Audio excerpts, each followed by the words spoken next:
इस कार्यक्रम के पुण्यार्चक हैं परम पूज्य श्रवण रत्न मुनिश्री 108 सुप्रभ सागर जी महाराज के 15वें निर्वाण दीक्षा दिवस के उपलक्ष्य में सुरेश जी जायसवाल, उषा जायसवाल, जयश्री गहलोत, ट्विंकल जायसवाल, वंश जायसवाल, अहमदाबाद।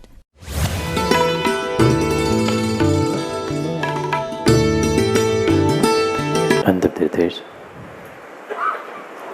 वर्धमान स्वामी के शासन में हमसे विराजते हैं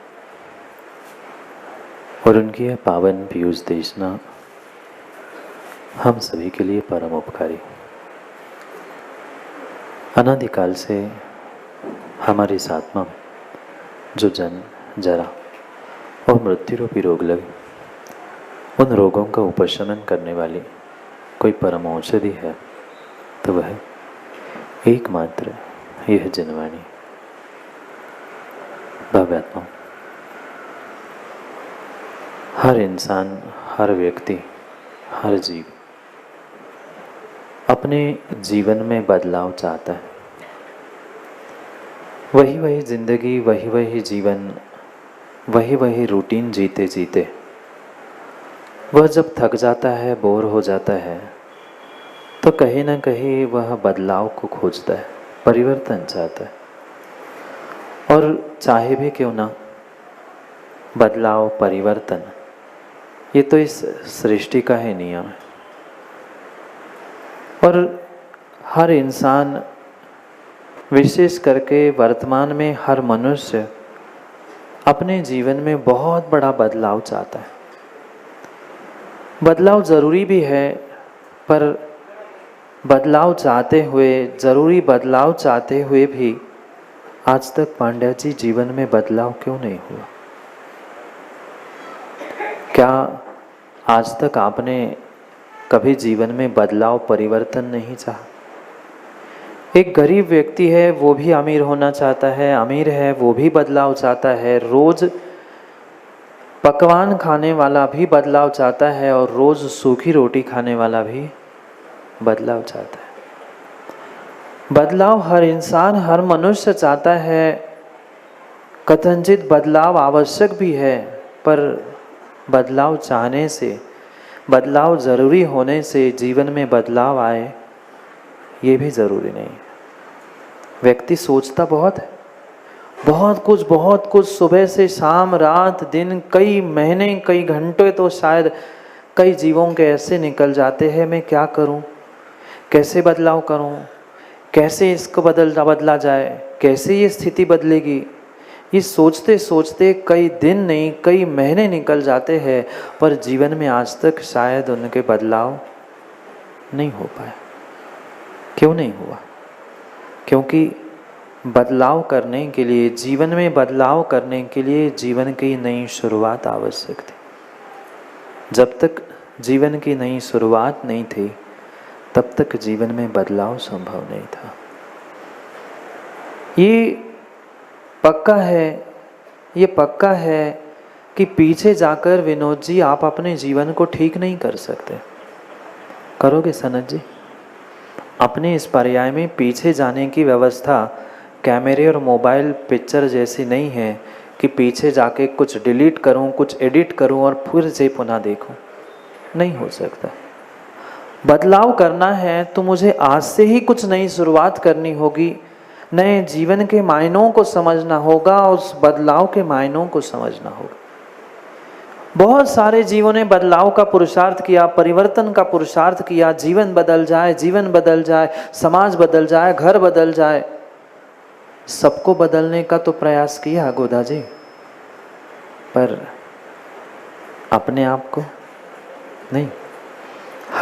हर इंसान, हर समाज सुधारक, हर नेता यही सोचता है, मैं समाज को सुधार के रहूँगा, मैं घर परिवार को सुधारूँगा, भले ही मैं सुधर पाऊँ नहीं सुधर पाऊँ, पर दुनिया को सुधारने का ठेका ले बैठता है। क्या करे ठेकेदार जी?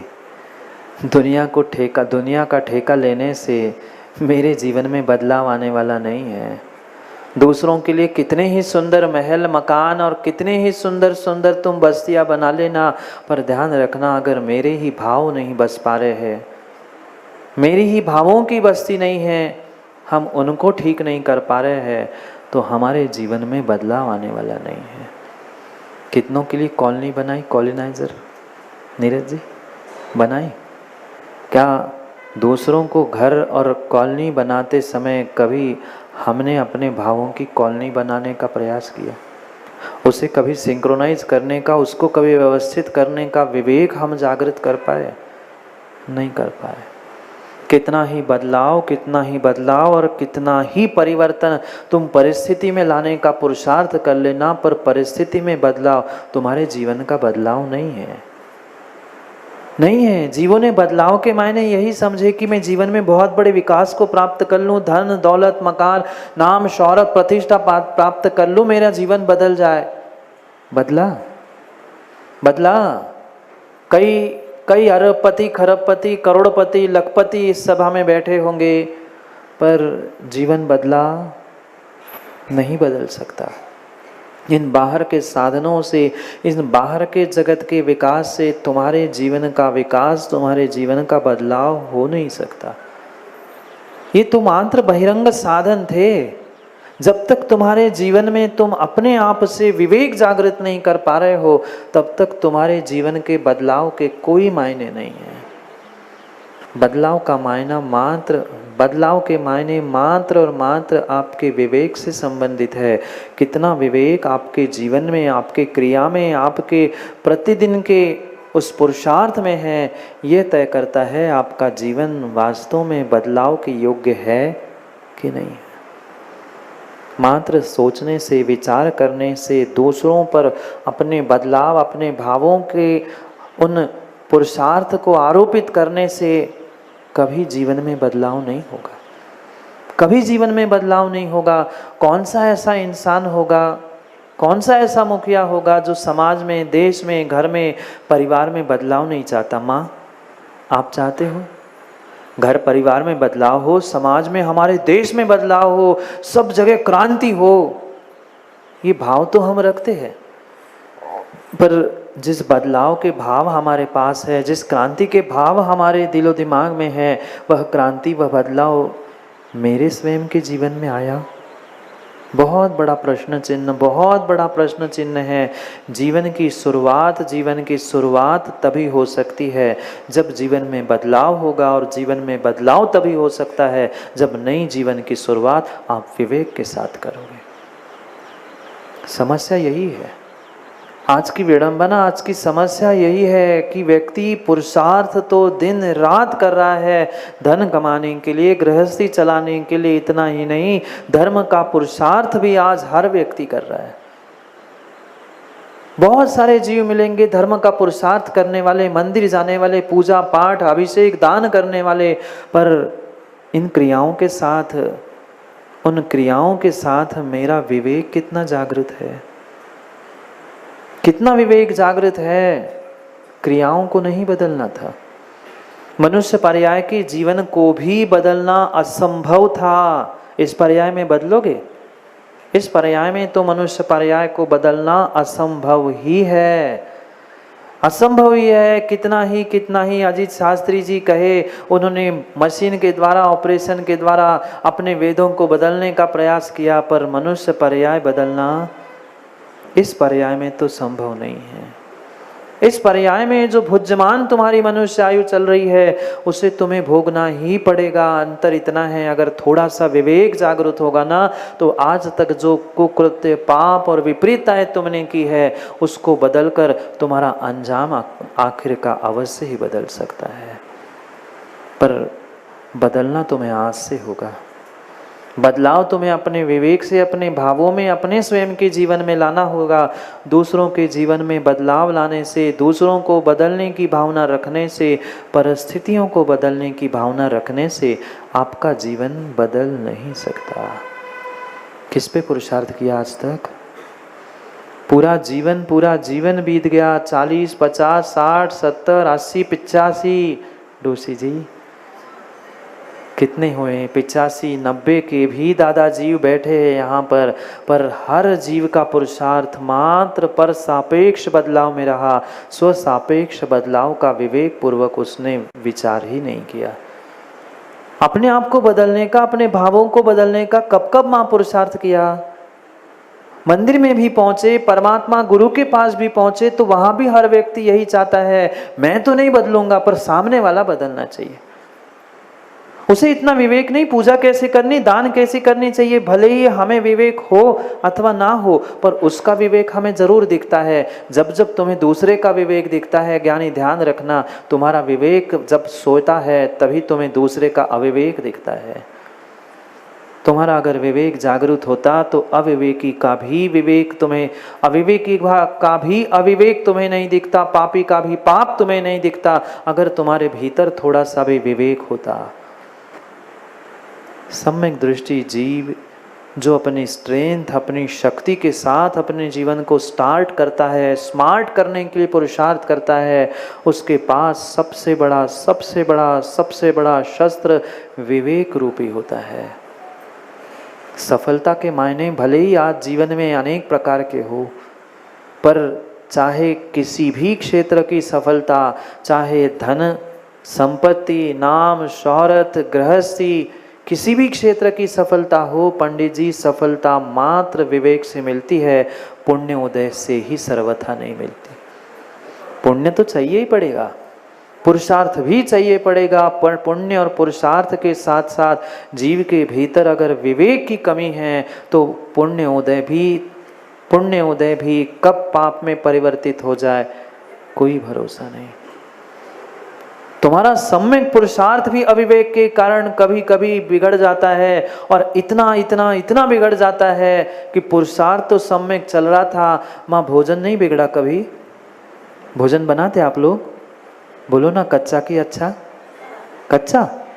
अच्छा भोजन बनाते हैं, कितना ही अच्छा बनाना, पर कभी कभी भोजन बिगड़ा था। क्यों? क्योंकि तब कहीं ना कहीं विवेक आपके पास से दूर कहीं चला गया था। जब जब विवेक से शून्य व्यक्ति हो जाता है, विवेक से रहित व्यक्ति हो जाता है, तब तक जितने ये अनर्थ दिख रहे हैं, उन सभी अनर्थों की जड़ ये अविवेक से किया गया कार्य, अविवेक से किया गया निर्णय है। चाहे आज के इस विश्व में होने वाले बड़े बड़े युद्ध क्यों ना हो, या घर में होने वाली छोटी मोटी खटपट भी क्यों ना हो, वह मात्र और मात्र व्यक्ति के अविवेक के कारण ही हुई। नहीं होती ना खटपट ही कह रहा हूँ, और बड़ा नहीं कहा मैंने। खटपट क्यों हुई? क्योंकि परस्पर का जो विवेक सामंजस्य था वह कहीं ना कहीं नष्ट हुआ, और जैसे ही परस्पर का विवेक सामंजस्य नष्ट होता है, वह खटपट भी कोर्ट तक पहुंच जाती है। कितने लड़ रहे हैं? शत्रु के साथ लड़ने वाले कोर्टों में कम हैं, और आज सिविल कोर्टों में सबसे ज़्यादा केस दायर है। क्यों? क्योंकि व्यक्ति विवेक शून्य होकर अपने जीवन को बदलना चाहता है, और अपने जीवन को नहीं, सामने वाले के भी जीवन को बदलना चाहता है। जब सामने वाले को बदलने की ज़बरदस्ती व्यक्ति करता है, स्वयं को बदले बिना, तब घर में कलह, लड़ाई, क्लेश प्रारंभ होता है। विवेक शून्य बदलाव के पीछे। बदलाव तो प्राप्त किया आपने, कई युग बदलते गए, प्रत्येक युग में विज्ञान ने नया आविष्कार किया, प्रत्येक युग में धर्म ने नए नए आविष्कार किए, पर वे आविष्कार कार्यकारी नहीं थे, क्योंकि वह विवेक पूर्वक प्रयोग में नहीं लाए गए थे। अगर विवेक है तो विवेक के साथ तुमने किया गया प्रत्येक कार्य तुम्हें श्रेष्ठतम फल और सफलता देने के लिए निमित्त बनेगा। क्या धन कमाना आप नहीं जानते? धन कमाना भी जानते हैं, पर धन कमाने में थोड़ा सा भी विवेक इधर का उधर हो जाता है तो धन भी आता आता हाथ से निकल जाता है। कितना विवेक है धन कमाने में। वह थोड़ी सी भी कषाय सामने आती है, पर पंकज ग्राहक के सामने चिल्लाते हो, कितनी ही तेज गुस्सा क्यों ना आ जाए, कितनी ही तेज गुस्सा क्यों ना आ जाए, पर कोई क्लाइंट, कोई ग्राहक, कोई भी सामने जिसके साथ हमें डील करनी, व्यापार करना है, उसके सामने तो बिल्कुल ऐसे मुस्कुरा के, भीतर तो लगता है भाग तो जाए, पर अंदर ऐसे मुस्कुराते हैं, हाँ नहीं नहीं बस ठीक है देख लूंगा। कितना विवेक। वहां धन कमाने में तो एक एक क्षण विवेक रखता है कि मेरा चेहरा ना बिगड़ जाए, मेरा क्लाइंट ना छूट जाए, मेरा ग्राहक ना छूट जाए। ऐसा कभी धर्म करते हुए ज्ञानियों, धर्मात्माओं पुरुषार्थ किया मेरा पुण्य ना छूट जाए, मेरा धर्म ना छूट जाए? नहीं, वहां तो व्यक्ति आग बबूला हो जाता है, अकल नहीं है तुम्हें, ये करता है। अरे उसने तो गलती कर ही ली थी, पर उसकी गलती को देखकर तू आग बबूला हो रहा है, तू विवेक शून्य हो रहा है। तेरा धर्म, तेरा पुण्य एक क्षण में तूने तो नष्ट ही कर लिया। उसको तो विवेक नहीं था, तुझे तो विवेक था, तू तो अपने विवेक को काबू में रखता, अपनी कसायों को काबू में रखता और अनर्थ से बच जाता। पर इतना इतना विवेक और इतना सामर्थ्य आज कितने धर्मात्माओं के पास है? पापियों के पास पूछ नहीं रहा हूं मैं। पापियों का विवेक पंडित जी कभी कभी धर्म की क्षति करने के लिए निमित्त नहीं है, पर ये जितने धर्मात्मा बैठे हैं ना, बुरी नहीं मानना, पर ये जितने धर्मात्मा आज बैठे हैं ना, इन धर्मात्मा का ही जब विवेक शून्य हो जाता है, तभी धर्म की क्षति हो जाती है। पापियों ने धर्म को, धर्मात्माओं को बदनाम नहीं किया। जितना पापियों ने धर्म और धर्मात्माओं को बदनाम नहीं किया है, उतना ही तथाकथित, ये शब्द ध्यान रखा, तथाकथित सो कॉल्ड धर्मात्मा जो है ना, ऐसे सो कॉल्ड धर्मात्मा अपने आप को कषायों से युक्त होते हुए, जो अपने आप को धर्मात्मा के ठेकेदार मानकर बैठे हैं, ऐसे तथाकथित सो कॉल्ड धर्मात्मा धर्म को और धर्मात्माओं को आज बदनाम करने में तुले हैं। मात्र एक विवेक की कमी है, मात्र एक विवेक की कमी है। धर्म तो कर रहे हो, ज्ञानियों क्रियाओं को मत बदलो, वेदी मत बदलो, परमात्मा मत बदलो, गुरु मत बदलो। अगर बदलना कुछ है तो आपके अविवेक को बदलकर आप विवेक तक पहुंचने का प्रयास करो, वही कार्य तुम्हें श्रेष्ठतम फल देगा। व्यक्ति मंदिरों को छोड़कर भाग रहे हैं, वेदियों से दूर चले जाते हैं, गुरुओं से दूर चले जाते हैं, ग्रंथों को छोड़ के चले जाते, नहीं इनसे वो ग्रंथ अच्छे, उनसे वो निर्ग्रंथ अच्छे। निर्ग्रंथों से बदलने से जीवन बदलने वाला नहीं है। अरिहंत, वेदी, मंदिर आदियों के बदलाव से भी जीवन बदलने वाला नहीं है। ये परिस्थितियां थी, तुम्हारी मनस्थिति बदले बिना, तुम्हारा विवेक बदले बिना तुम्हारा जीवन स्टार्ट और स्मार्ट होने वाला नहीं है। पुरुषार्थ चल रहा था, याद है ना, जीवन को स्टार्ट और स्मार्ट करने का। ये तुम्हारी स्ट्रेंथ थी, तुम्हारे पास विवेक है। इंसान क्यों कहलाते हो? क्यों कहलाते हो मोदी जी? इंसान क्यों कहलाते हो? मात्र और मात्र इंसानों के पास और मनुष्य के पास ही ये विशेष विवेक होता है, और उस विशेष विवेक ज्ञान, विशेष ज्ञान के रूप ये विवेक मिला है। इसी कारण से ये इंसान इतना श्रेष्ठ और ये मनुष्य गति, मनुष्य आयु इतनी श्रेष्ठ कही है। ये मात्र और मात्र विवेक तुम्हारे पास है, इसलिए चारों गतियों में आपकी ये महानता, आपकी ये श्रेष्ठता है। और इसीलिए ज्ञानियों, चारों गतियों में मात्र एक गति है जो निर्ग्रंथों के हाथ पर ग्रास रख सकती है, क्योंकि तुम्हारे पास विवेक है। पर आज तक माताओं, विवेक के साथ कितना आहार दान करना हमने सीखा।